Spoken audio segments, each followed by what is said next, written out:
are set towards these mid laners. I think these are two of the big premier players for it. Now we have Nika over into the solo lane. He's still one of the top solo laners, ranked very highly amongst many of the personal tier lists I've seen all throughout the realms onto it. So do you only focus onto these mid lanes? Do you put more of the focus towards some of the support bands as well? We've been seeing a lot of Umoja band away.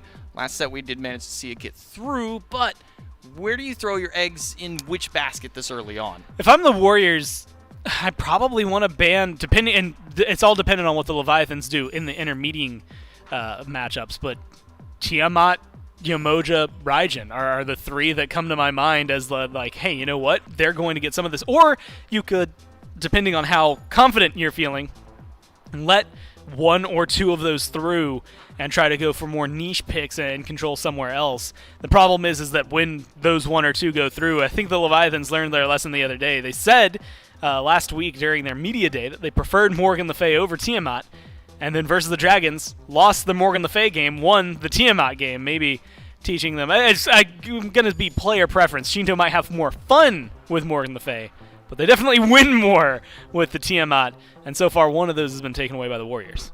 Isn't that what all that matters at the end of the day? You just have a little bit of fun with it. Well, not for them. They want to win. No, the win is definitely the more important one for them. It's, sure, let's have some fun winning more than anything else onto it. With the bans coming through, Artemis, Serket, and Odin taken away by the Leviathans. The Oni Warriors have banned the Ymir for their third one, Tiamat, and Umoja. Now, I'm curious as to where they would guide this, because with the Ymir there, Morgan Le Fay starts to scream to me as go ahead and lock her in. Like, already the Leviathans like her a little bit more. But as a first pick, we have seen some teams figure out ways to counter her, or specifically draft around ways to counter her. It works if you can get the success of diving Morgan Le Fay and making her feel uncomfortable and finding it consistently. The problem is the Leviathans notoriously great at protecting their backliners, to the extent that Shinto, for a long time, I'll double-check for the phase if it's still the case, has been at the top. He is just under Venenu, at least from last week, in terms of highest KDA. I haven't updated it for this week's games, but like that's something insane because Shinto has almost always been at the top. He's hovered between a 5.0 and a 7.0 consistently. Like, he's never dropped down any lower than that, and that is how you know that their backliners aren't getting touched. We talk so much about the backliners and the supports for the frontliners. We completely forgot about Osiris. Yeah. Also, we forgot about Gilgamesh, who's still available. Cullen is a big pick. The Leviathans like to go back to for hardcore, specifically into the solo lane. Morgan Le Fay, however, is the response out of the Oni Warriors. They see the Osiris picked up, and Leviathans gave them that choice. They say, what do you want? Here's our Osiris. What do you want to take on the back end? Well, it's a good pick for them as well, because Osiris lately has been flexible into the jungle, but even in the solo lane, you go back to Warriors versus Valkyries. Nika got soloed by Ducky on this Osiris 3 times, and so that is something that could be a big weight for Hardcore if he takes it into the solo lane, and gives them a lot more to work with. You still get Morgan Le Fay and Gilgamesh, as you had highlighted, which is great setup in the Gilgamesh, really good follow-up damage from the Morgan Le Fay. But I don't think the Leviathans are any worse for wear. They got the Raijin. The undefeated, if I'm not mistaken, Raijin? Yep. Yeah, they're not deterred one bit by that. There's not a shot in the dark that they are concerned that they gave away Morgan Le Fay to get their signature best mid lane pick. Yeah, I think you get, look, the most played support that Rongyu has had this phase, which admittedly is not necessarily by his design. It's because they won't let him have the Umoja and the Ymir too often. But you get Fafnir, who's phenomenal and is going to synergize really well with whatever hunter they decide to pick up for Zap, and Zap, who has one of the widest hunter god pools. Like, that Heimdall actually getting taken away almost feels like a shot at Zap, just because it does limit him a little bit more. But now it's to maybe limit the, I want to say, the extremities, right? Rom we've seen be very, very deadly. Artemis has already been banned from the Leviathan, so they're trying to limit Zapman even more, but he'll play Apollo. He played Hachiman. He's willing to go out more on a limb and give some trouble. But Raijin, Fafnir, Osiris is just such a good top 3 for the Leviathans. I have trouble arguing against anything they have. It's more so not even banning Zapman, it's banning what you don't want to play against in Zapman's hands. So they took the Heimdall for themselves, they banned the Rom. in the second phase. Still one more ban available. Would not be surprised if it is a Hunter. Meanwhile, onto the flip side of it, Leviathans take the Terra away, and an Erlang Shen response, a little surprising. It's surprising, and also like it pivots on that point of Osiris can flex into the jungle, probably is going into the solo just because of the way that Panatom specifically plays. I don't think we've gotten to see him. I'll double check it, but playing the Osiris, loves to play setup gods. Erlang Shen is one of the more heavy gods that he's been going for, and it would definitely get to the backline pretty easily. He's got a knock up, a great taunt. If that was in the hands of Panatom, especially with the Raijin follow-up on the other side, it'd be too much to handle. Stack some big front line for this team. Xing Chen, most likely for the solo laner. We've seen a little bit of support Xing Chen, but as of recent, we've seen it stray towards that side, opposite side lane for them. Leviathans will lock in the Cerberus in a response to face off against that solo lane. And so it is Osiris jungle, right? And now it makes that Erlang Shen pick, or ban, I should say, seem not necessarily silly, because it is one of those things that we've seen the Bolts do this. Lock in the Osiris, lock in Erlang, and then send Erlang solo Osiris jungle anyway.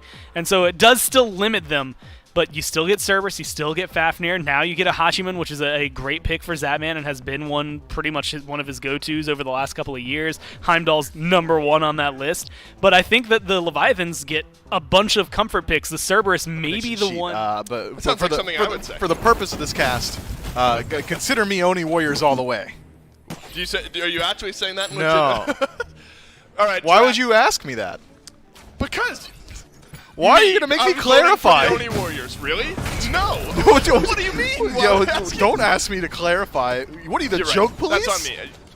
All right. Well, I was clarifying if it was a joke or not, Myth, and clearly it was. And the Oni Warriors are now offended, and I'm offended on their behalf. The Oni Warriors bring an exciting draft into this one, though, I think. Nika on this Kabrakan out of the solo lane. CC immunity, the ultimate for Kabrakan, means that Stygian Torment is going to be a huge bit of pressure, which forces Nika to go towards beads in that first relic slot. Yeah, good eyes there, and the rest of the Leviathans were able to rally around. Some of that things could get interesting here. Vote and Neoma over in the duo lane. Take a little bit of health and damage there. This is going to be a fun lane to follow along with as well. Vote has scaled into some of these games for the Oni Warriors. With and, yeah. any team. I mean, he could be, and this is all conjecture, I'm not the stat man, I'm not Goremizer.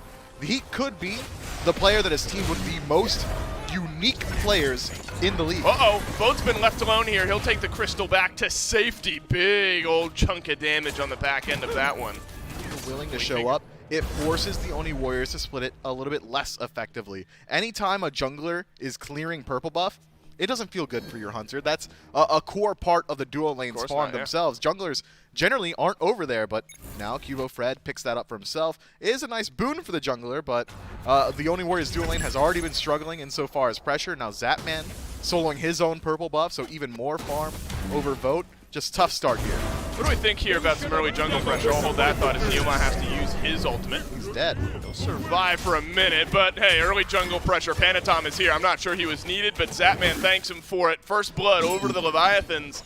Seemed like a matter of time. Vote will back on up, pick up that Scorpion for himself here. But Cubo Fred on this Gilgamesh. We talked a bit about the Osiris. Got to look at the Gilgamesh as well. Felt like a pretty good pick for him, and unfortunately Panatom's not going to give us a chance to talk much about that one. There's going to be another stun in just a moment now. That connects onto Nika. Stygian Torment on the other side as well. Nika uses the beads, finally gets the stun onto Panatom. It would hold on to his ultimate, but has to use those beads. A little susceptible now for the next 150 seconds. Yeah, and I think it's very likely we see Panatom head over in the next 150 seconds. Nika, not nearly as tanky as he would like, was getting shredded by the Mannequin Stepper stone-cutting sword star. Could be a chance here for Cubo Fred, who's found Zapman, but Zapman will use the beads to escape the drop kick there. Purple buff invade. Drop down here by the Oni Warrior, so at least that's going for themselves here, but they spent a little bit of time, and the numbers, but Dardas has been caught out alone. The rotation to the rest of his team will not be completed, and Shinto now on the board, and the Raijin and the Hachiman both have got a kill. Cubo Fred in a little bit of trouble. Wrong U finds him in the Dragon stance. It's all up to Panatom to chase it out. Well, he's going to dodge out the jump, but Wrong U tosses the hammer, and it's easy for Wrong U, and the Leviathans off to a great start here. They find themselves up 3-0, and Myth the gold already at 2 point, actually nearly 3K as we speak here. So the Leviathans starting to run away with things a little bit here in the first 10 minutes of the game. It feels so bad for Dardes there. He starts to rotate over. I'm His coming, team guys. is getting aggressive on the purple buff. They find the invade. They disengage safely into the long lane. Oh, no. Well, he leaves Dardes high and dry. What did we say? No beads, so there's likely a re-engage Four-man over on gank. the right-hand side. Yeah, beads or not, I think Nika's going down there. Didn't have beads, so definitely going down chance there. The fact that he was in lane was basically a death sentence with Bracken. So how does this power curve now start to change for Nico, or does it? I mean, you're a couple items in now, you're level 11, a little bit behind, and so is Dardes as a 1-2 punch from Panatom and Shinto will grab the kill there. Is Nika feeling bad about the potency of this Cabrakan falling just a bit behind early in this game? Yeah, Cabrakan generally is a god you want to pull a lead on, especially with the itemization Nika has gone for. Now really doesn't have a whole lot of one-shot potential or even like huge damage potential. Instead, just that initiator, just a tank, just there for the walls and the CC. Oh my god. It's a roaming death squad from the Leviathans right now. Nilma is going to be the next to fall if this kill does end up going through. Panatom gets the stun. Shinto receives the coerce here. Drop kick from Cubo. Fred might turn this one around. Winds of Shamash only delays the death of Nilma for a little bit longer, and Rongyu gets the kill. So now 203 on this Fafnir. Shinto, yeah, I said Dardes just briefly as he got picked out a little bit chance for the Oni Warriors to get this Gold Fury off the map. So now there is extra gold awaiting for the Leviathans at basically whatever point they choose here. Level 16 for Shinto, level 14 for Dardes. Now the Gold Fury gets started up here. Neomach close by. We'll see what the Oni Warriors choose to do in response. Dardes edging towards this side of the map, but got to be the right call where the Leviathans quietly take down the Gold Fury. Considering the fact that the Warriors are goose-egged right now in the kill department, they don't have the greatest team fight comparatively just because of the depth sets that we're already looking at. They have to try, because the Leviathans are legitimately running away with it. I mean, if you don't play the game, you're gonna lose. Vote being chased down here by Zapman and Panatom. He'll dash away into the crystal is enough. Oh, but the blink for Panatom. He'll get the stun on the Vote here in just a moment. And unfortunately for Vote, the quick thinking on the crystal there won't be enough. And the Leviathans finally get a kill onto the Oni Warriors Hunter. It felt like for a long time there, if there were any hope, it's that Vote hadn't died. He'd been able to farm up somewhat successfully. Ikavale, Oboe, Chin Size. So the Heimdall starting to feel a little bit stronger. But then locking down Vote now gives Zapman a 1-level lead. Goodness. And we are officially spiraling. Tier 1 tower in mid goes down. It's going to be a Tier 2 tower siege 16 minutes into the game. Dardes sticks around here. I can't imagine he lives much longer. Rongyu on the killing spree here. Neoma dashes away, but Stygian Torment tosses him right back into the fray. There is a stun on the ER core, but he leaps on out. So the Oni Warriors only lose one, but definitely a threat to lose their second tower here in mid. And their support as well. Yeah, second player falls down. Neoma now joining Dardes in the Shadow Realm, and the Tier 2 tower still under threat of pressure. Nika and Vote regroup, but cannot step in here. Leviathans push their gold lead all the way up to 10,000. 17 minutes into this one, Dave, and it's just crazy. And it's all picked their spots and have run with the lead from there. And the Oni Warriors are just suffering, man. And it feels like we've seen this more from the Leviathans this year than we ever did last year, right? This team is starting to play more like this a little bit more often. Sorry, Cubo Fred. You're going to go down to Panatom, who's on a killing spree here. I asked the Leviathans during our sit-down recently, do you put any stock in the community mindset that you're a late-game team-fighting team and that's it? And they said, you know what? In Season 7, I think we were. But then we've grown, we've matured, we've gotten better, and now we're a pretty versatile team, and this is the type of game that proves something like that. The Leviathans pulled the FG just a moment ago. The Oni Warriors step forward, and that might be the wrong idea here. Nika being chased down, the Leviathans kind of pull off of the FG, see if they can find a pick on the Oni Warriors. But mobile enough, the Oni Warriors seem like they're going to be able to disengage. Nice double root from Newma, and then the leap away. Panatom's still in on the chase. The Warriors still alive. Dude, there's just something about the visual of Shinto in this monkey skin, just W-king at his opposition, slamming the bananas on the drums, like not a care in the world on any member of the Leviathans right now, allowed to do whatever they want on the map. They show up on the Fire Giant, Oni Warriors rightfully step up, try and put up a defense, and the Leviathans, again, that calculated, clinical style say, all right, well, why risk it? Let's just do the Oni Fury. Feels like the Leviathans have just controlled every aspect of this game. Vote actually effectively trading out here. If it were only Zapman, that might actually go to Vote, but Rongyu was there as well. And so Zapman able to win the kill. Now 4 stacks on his Rage and a Deathbringer completed. So I give Zapman 10 seconds alone with his Fire Giant, and well, the Fire Giant won't be there anymore already. 4 stacks on the Rage, Deathbringer finished, and Coerce going to be procced onto him as well. So it's up to Neilma, and it's up to What'd you Nika say, to put 10 up a seconds? defense. Yeah, 10 seconds. Let's put it. All right, start it at 21. Uh-huh. We're just going to count on down here. Oh, you're 5 seconds. Come on. You're 3 seconds. He's 2 seconds, unlucky. 1 second. Crits! Oh, no, Land a it's crit! 11 seconds. 12 seconds. Oh, whatever. 12 seconds with the FG, and Zapman takes it down. If I will give you props. That you could have said close. any number, and you said 10, and it was 12, so I'll give you props. He was getting unlucky with his crits. Dude, Zapman can actually use that clip and claim, like, unlucky. Unlucky, right. He has a wild amount of crit chance right now. Right, yeah, you'd think, maybe. We'll see what Zapman ends up putting on Twitter after this one. The Leviathans very close to closing out game number 1 here. The Oni Warriors got to think about Phoenix defense 22 minutes into the game. They got to think about it quickly, because this Phoenix is belting quickly. Neilma rushes in, Nika does the same, gets a stun onto Yarkor, but Panatom now re-engages for the rest of the Leviathans. The auto attacks find their way in, and this Phoenix goes down. It takes a little bit longer than maybe the Leviathans would have liked, and 12 that's a seconds. byproduct Took 12 seconds. of the crit build for The Zapman. pit boss has officially made its way over to the Leviathans table to make sure no one's cheating at whatever game that this is that they're playing with house money. And so the Oni Warriors, they got to do something more than they did under the right side Phoenix, right? There's a little bit of poke in there, but ultimately there was no real defense. Yeah, Neilma blinked in, looked at the Leviathans, got hit once by Zapman, and was like noped his way out of there. Yeah, I want to see a full-on commitment here from the Oni Warriors, you have because to. the Leviathans are just stripping everything. Right, you just have to, at some point you'd think. Unfortunately, Dardo's up to get the chance, my God. Oh, hold on. He's immediately Okay. destroyed out of this fight. He's alive. He gets used, and he's pulled back No. closer. Oh, but Shinto with the Taiko drones from all the way outside of the Phoenix gets the kill. He's on a killing spree now. Vote will use the Aegis and the Bifrost as well to survive. Nika gets burned on down by Rongyu. Coerce hits the entire team. Left side Phoenix decimated. Cubo, Fred, and Vote. I don't think they're going to be able to do this one, Mifflin. Looks like the Leviathans are taking game 1. Look, there was a distinct tonal shift in this game, Gore. In the early, Dave, my bad. In the early game, it was Leviathans trying to go fast, and now they're trying to goose egg. They are going to goose egg as nearly Zapman ruins it, but uses the Aegis quick on the action. Zapman using Aegis? 16-0 are the Leviathans in game 1, and quick check there at the end, the last bit of gold. 20,000 gold in the lead. Still there. And again, this has been a set that has notoriously gone the way of the Leviathans this year. But that was the most convincing that it's gone to the Leviathans so far this year. I mean, a very good set of pickup. Everybody's getting involved in the kills. It's not just individual players making individual plays, although I will give some shout-outs to specifically Rongyu and Panatom, because they're always setting things up, and they continued to do so in this game. And I feel like the Cerberus as well for Hardcore played right into that.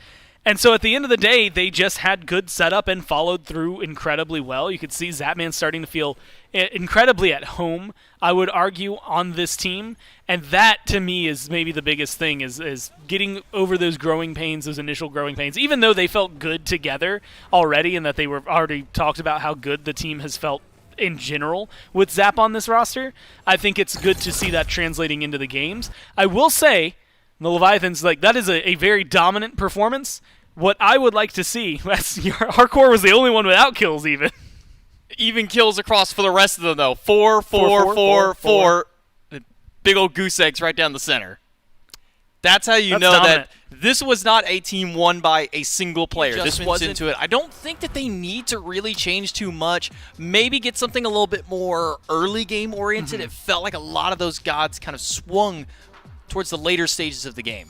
It might also be worthwhile to ban the Osiris. I mean, Warriors are going to be first pick here, so it opens up their version to play Tiamat. Morgan Le Fay again, they could first pick, but Osiris will be available for them if the Leviathans don't ban it. And so that makes it a little easier for them to guide themselves into something that could be very successful and help pivot some of that team fight play.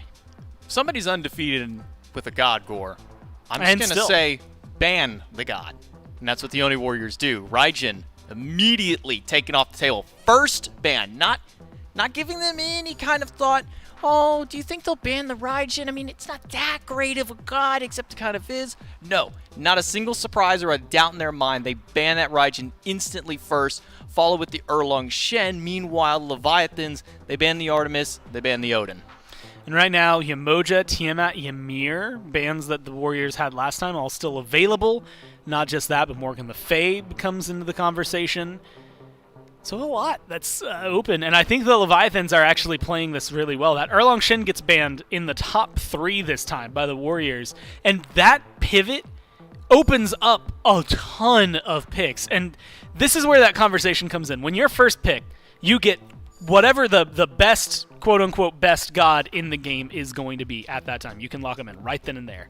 If your second pick, and theoretically, depending on how the bans go, you get the next 2 and 3 if you let them go that way. And so now Tiamat available, Morgan Le Fay's available. You're going to get one of the 2. Gilgamesh still available. You still don't have maybe Osiris, you don't have Yamoja, but you have the flexibility into the Fafnir. The Raijin was taken away, and that makes me lean even more into Shinto maybe wanting that Morgan Le Fay. I'm really surprised they actually banned the Yamoja, knowing that Tiamat and Morgan Le Fay would have been available for that. Personally, maybe it's just me. I would have left the Yamoja, the Morgan Le Fay, and the Tiamat open. Make them pick one, and you at the very least can grab another. Or maybe just ban the Morgan Le Fay, then you make them pick. Do you want Tiamat or do you want Yamoja? Which one is your priority? Because you know which one is ours. And they're going to be, I think, fine without no matter what. But yeah, like you said, it makes them at least pick up something. Either you get Tiamat and Shinto's happy, or you get Yamoja and Rongyu's happy. Either way, banning it still feels good because not expecting that. I guess this also makes sense. Tiamat's already locked in. Only a couple of teams have played Tiamat solo or picked Tiamat and Morgan together, and they haven't looked too hot every time that ends up happening. So I don't think they're going to do that, and because of that, Leviathans don't have to sweat too much for the top 2 to grab their mid laner. They can wait for that 3rd pick and make sure they get it just before that 2nd round of bans. We do see the Leviathans grab the Fafnir and the Gilgamesh. Gilgamesh still some flexibility, whether or not he'll run into the jungle or the solo lane. Meanwhile, not much flexibility anymore with the Oni Warriors as they lock in Serket and Terra. Terra very likely going into Neil's hands because it's just kind of where it's fallen in place. Yeah. It's not really a time for Terra solo anymore. There is still an opportunity, but more often than not, it's been going towards support. And honestly, this is going to be more exciting to me because Tiamat was banned by the Warriors, something I think that is going to be very fun to watch Dardes on, who I believe has a pretty solid record on it. But also, you get the Serket, the Terra. Serket was banned by the Leviathans in the top 3 in game number 1, and the Terra was banned in their bottom 2. So they are trying, or were trying, to control these 2 picks specifically for the Warriors, which gives me a lot more hope for the punch back from the Warriors here in game 2. You mentioned and highlighted that Shinto prefers Morgan Le Fay over Tiamat. If he has to choose one, he's going to go for Morgan Le Fay, and that's what they're doing here in game number 2. They gave away the Tiamat, picked the Morgan Le Fay. The last time this happened, didn't go so hot for them against the Tiamat.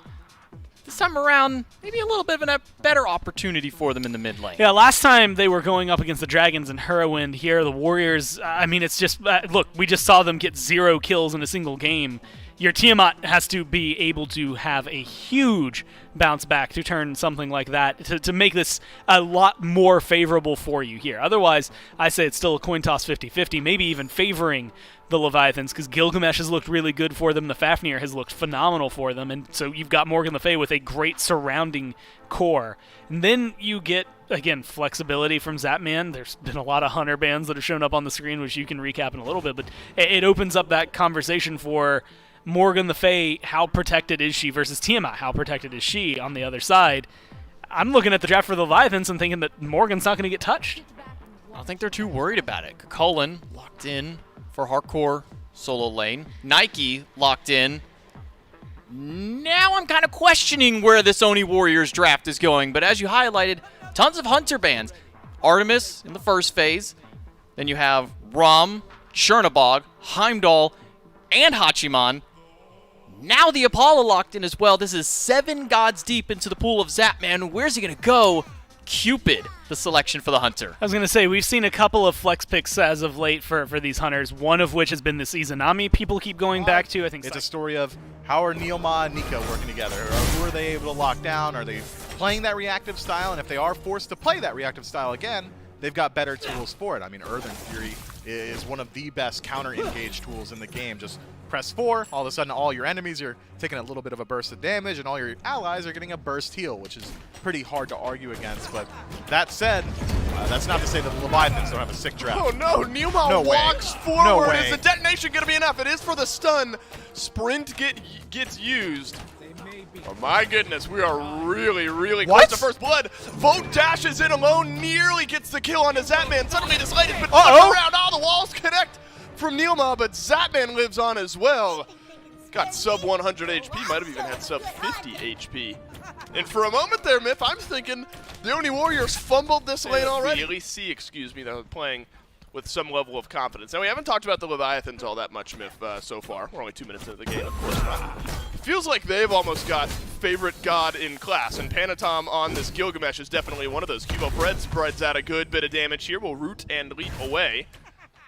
So not much comes of it there, but Panatom on this Gilgamesh, and now exerting some pressure here onto this blue buff. Nika somewhat low, Cubo Fred somewhat low. I'm not sure the Oni Warriors can contest this one, and they cannot. I think they may have been able to. It's got to be about Cubo Fred's cooldowns. Likely Sure. still not able to get involved, as he was just taking a skirmish up against Panatom inside the jungle, and that skirmish was just for that blue buff pressure, and Leviathan's going to secure both of them this time around, unless Cubo Fred gets a little frisky. No mana for Panatom, but Good there is a blink. blink, and so Panatom lives on. But now the opportunity to peel away some of these back camps will go 1 for 1 on both of those back harpies there. And so Cubo Fred, but look now, Panatom is somewhat low, still very low on mana, so Cubo Fred kind of gets a free journey here through the backside of the Leviathan's jungle. And so that'll be a little bit of a boon to the Oni Warriors. That they'd be sad to be playing. Yeah, just a lot of feels good, man. I mean, we don't have a whole ton of data on Shinto's Morgan Le Fay, but he plays the meta and he plays it well. Stun on Neoma and a Fields of Love, but Neoma drops his ultimate, dashes away. So you'd think this one would be all over, and it is, but Neoma definitely left worse for wear there. Excited to see Vote get involved, but it's a double-edged sword. You leave that lane in the early game, you lose out on a little bit of farm. You got to get something. Yeah, you gotta get something, because a Cupid with a lead from just sitting in lane farming is a pretty high kill potential. Might have a bit of a lead here because Neoma gets jumped on and Zatman gets first blood, so a lead there is. 500 extra They're gold. playing so casually right now. There's not a lot of stress on them. They're kind of wandering through the map. It feels like the Oni Warriors have not been posing difficult questions yet.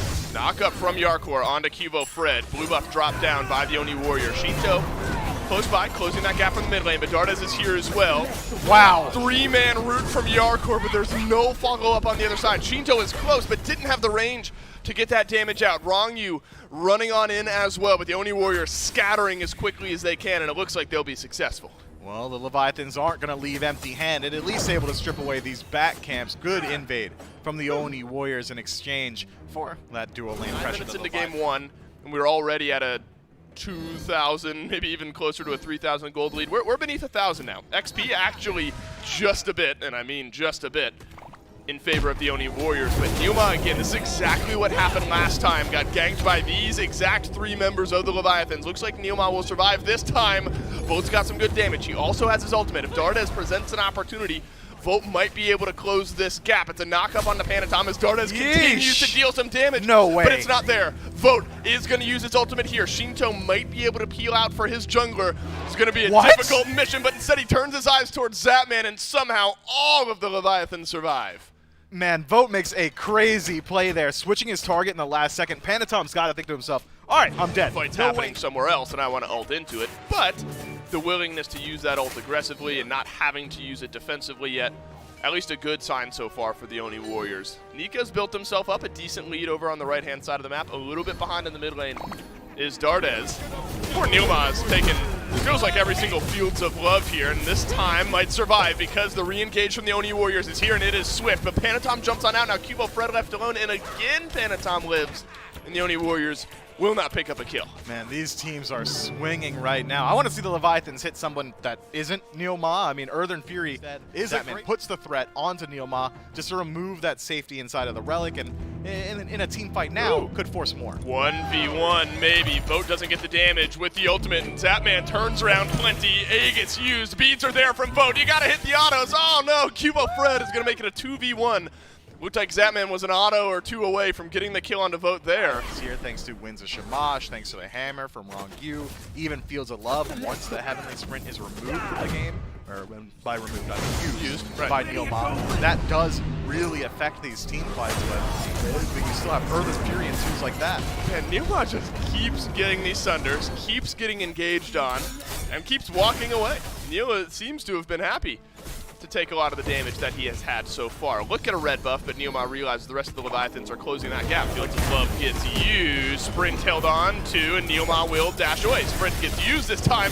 Oh, look at the damage from Dardes in the mid lane. Neilma still surviving. There's got to be a kill there, and it's Wrong Yu, but Dardes has had enough time to get some damage in on the Panatom. 1-for-1 trade by the red buff. Dude, I don't get it anymore. I do not understand this fixation from the Leviathans onto Neilma.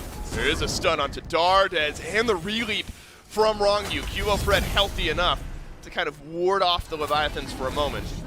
And luckily Dardes will be able to walk away as well. So now the Tiamat gets the old stack on the Charon's coin and evens things up over in the mid lane and grabs a kill, and the only kill the Oni Warriors have so far. But feels good that it's on your mid laner. Get some of that scaling a little bit quicker. Cubo Fred will dash away from the red buff here because Shinto is putting some pressure on it. Zapman in a little bit of trouble, Ult him. losing this 1v1, but Vote is going to be able to chip away the purple buff. Healing's good for Zap. No ultimate available. Fields of Love already used on Neilma, by the way.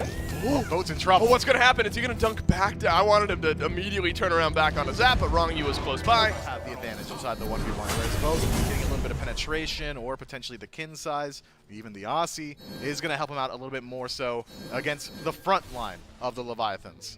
Spear of Desolation picked up, as Doug points out, by Wrong Yu here, so talking about damage.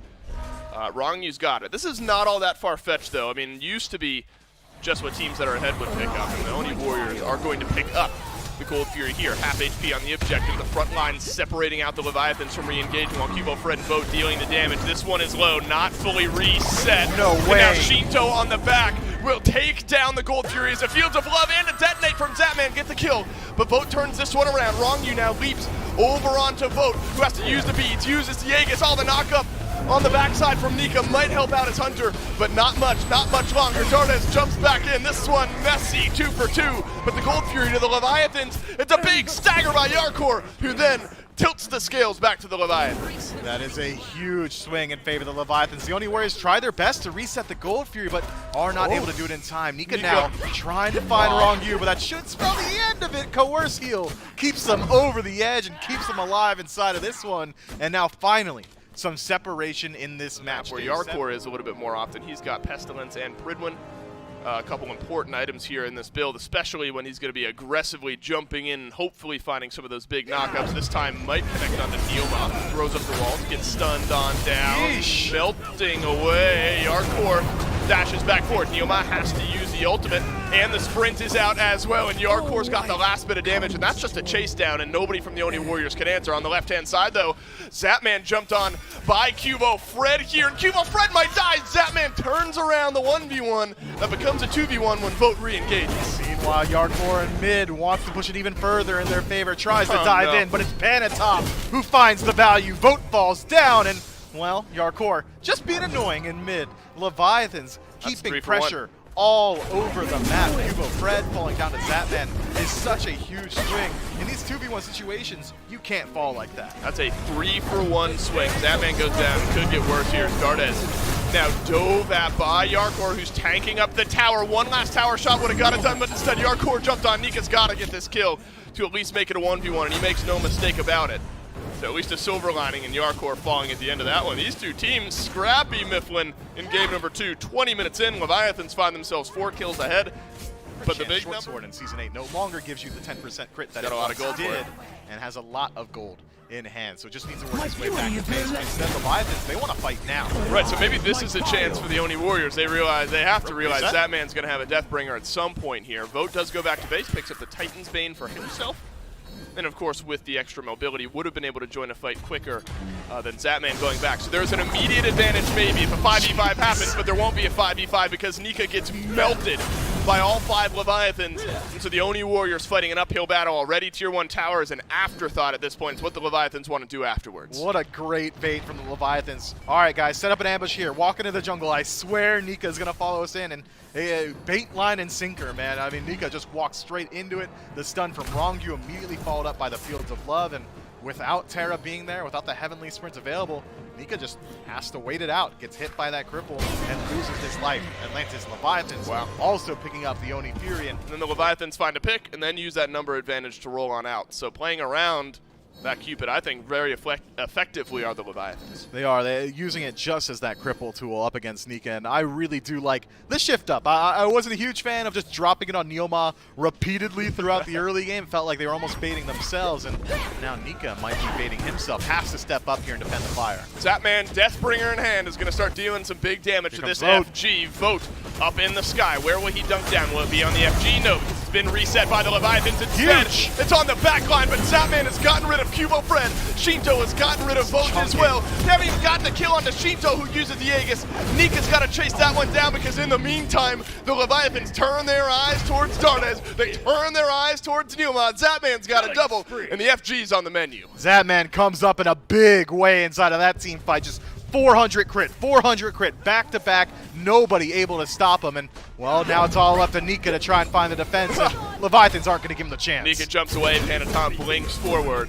So the FG reset while we deal with Nika here, and then there'll be an FG on the other side of this one. Drop kick, and then the stun, and then the damage. And it's the deicide for the Leviathans, 25 minutes in. So 3 tier 2 towers remaining after this FG goes down. But it's in such a similar spot, isn't it, to where we were in game 1? Where the Oni Warriors feel like they're so far behind now. At the moment, we're 9K behind. It's going to get worse here in a second after the FG goes down. I don't know if they're feeling comfortable into their Phoenixes. Well, the counter engage is still strong from the Oni Warriors. You still rely on that Earthen Fury. The game does simplify in these Phoenix states, but you gotta be really relying on Vote to find some balance. We talked about Zapman and Vote. And we have talked a lot about the rotation and dunk in potential of Vote without really talking about the downside, and that's what you broke down in the fight just there, where you have to go in on someone, and usually it's in the back, and usually if the Leviathans play it right, there's going to be people quickly turning their eyes towards you, and that's exactly what happens to Vote there. Unfortunately, the Oni Warriors just have to watch as their tier 2 towers go down. They're going to have to put up a defense here under the Phoenix lines. They do not have Aegis on Vote for the next 30 seconds. No beads on Dardes for the next 9.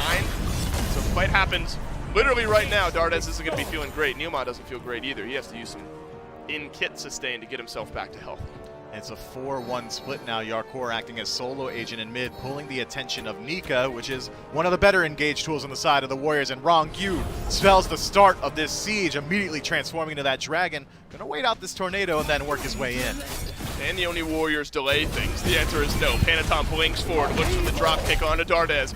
But watch out, Nika's got a massive slow on the back line of the Leviathans here. Zero Fred looking for the back, but he's found nothing. Zapman's got one, Shinto's got the other. It's a rampaging Cupid, and the Oni Warriors left with 3. Shinto is low in the back, but has Fire Giant and has Zapman, so should be able to heal up instead, though. I'm low, I'll split push. Uh-oh, Neoma now has all eyes on him. He'll get the double root, but try to dash away, use the second charge to get back to safety. Luckily, you have your carries and a front line, right? I mean, if you need somebody in the fight, it's these guys, and so that's why you see the Leviathans slowing things down a little bit. Left side Phoenix gets confirmed. Mid lane Phoenix now being looked at. Dardes leaps away, has both actives. Vote has both actives as well.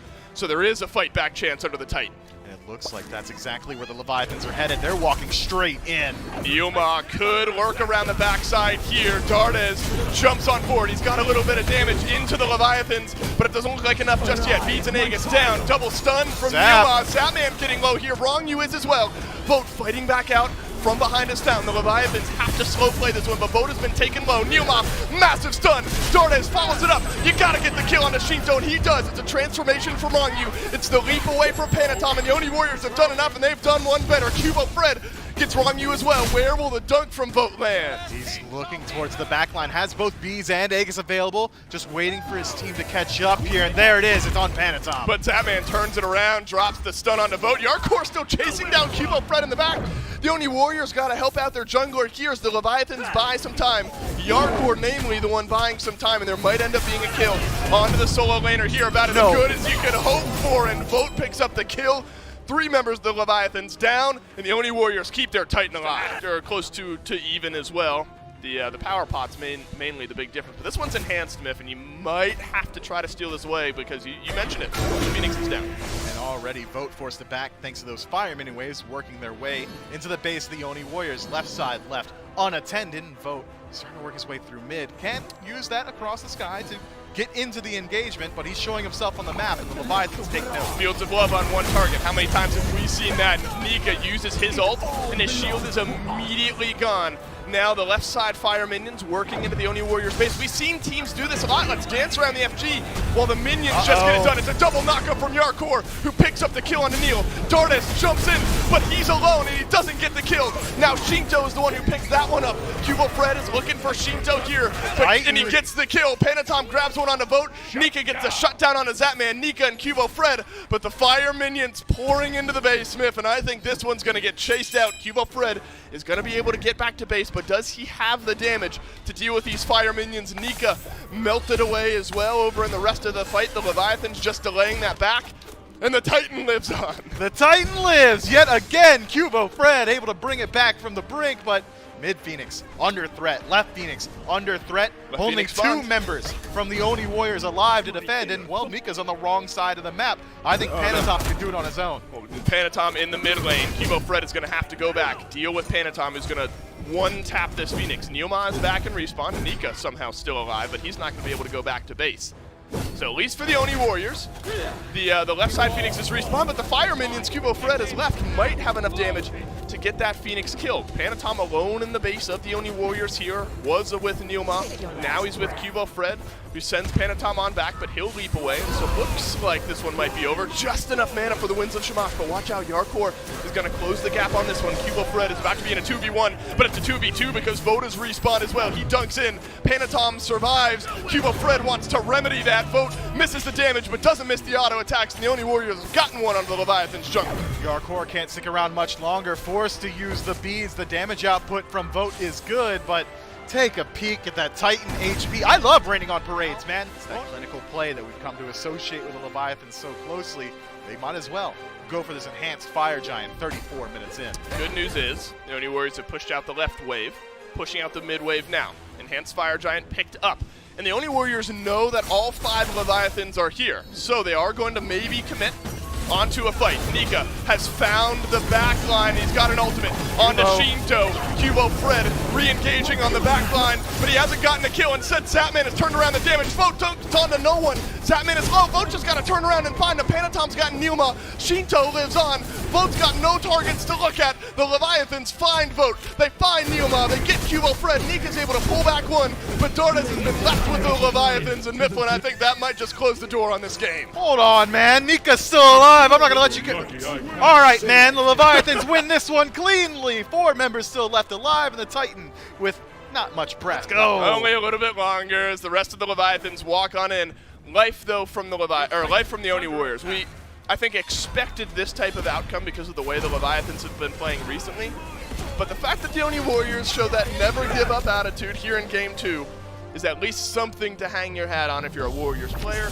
Has me a lot more convinced that they have got the synergy down that they've wanted to pick up. Zapman's playing Cupid of all things, not something that you necessarily correlate with a meta pick. He's already 5-2 right here and just continues an onslaught throughout the rest of this game. And, I mean, look how safe he is. This is the reason I think that the backliners are so ready to flourish on teams like the Leviathans. And it's Shinto, admittedly, Shinto did get dove a lot, but Zap didn't, and it paid off a lot this game to watch him come through. He was narrowly first-blooded at the beginning of this game. You would not imagine that he turned it into what I believe it was a 10-3 and was that protected throughout the entirety of the late game. I mean, the amount of confidence that he had going into this, he picked a Cupid for a 10th pick against this composition, a Nike to dive you, a Circuit to dive you.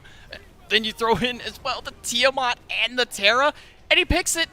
And he doesn't look like he's even phased in any of these team fights. You saw in that last one, he dashed into a wall. Just dash into the wall at that point, throws down the ultimate, and he has not a care in the world. I have to give honorable mentions to Hardcore because he spent so much time. First off, he did a lot of damage, 5,000 more than Zap, just 2,000 under the Tiamat on the other Everybody side. falls into place as of day number 2 for the week. Day 3 for the week, not day 2. That was yesterday. We're on day 3 onto this one. Olympus Bolt still sitting at the top of the charts, 8-1. The Kings are right behind them, 7-2, 7-3 on the Dragons, and with the win for the Leviathans, that puts not only themselves at 6-4, but Gormizer, we also had a Winions win onto that one. That brings them at 6 wins. But the most important one for it is Leviathans coming out on top. Yeah, I mean, being able to get themselves much more solidly in the top 4, just behind the Dragons and the Kings, like in the point where a couple of, well, actually now with the Bolts, a couple of losses is all it takes to fall down and for the Titans to, or for the Leviathans, sorry, to rise up to the top. Weekend's not over. We still got a little bit more SPL to go. Tomorrow's matchups, the Solar Scarabs, the Camelot Kings. Going to be another tough one for the Scarabs that to fight into. First it was the Titans, now the Kings, the Olympus Bolts, and the Tartarus Titans to close the weekend out after a rough loss for the Bolts.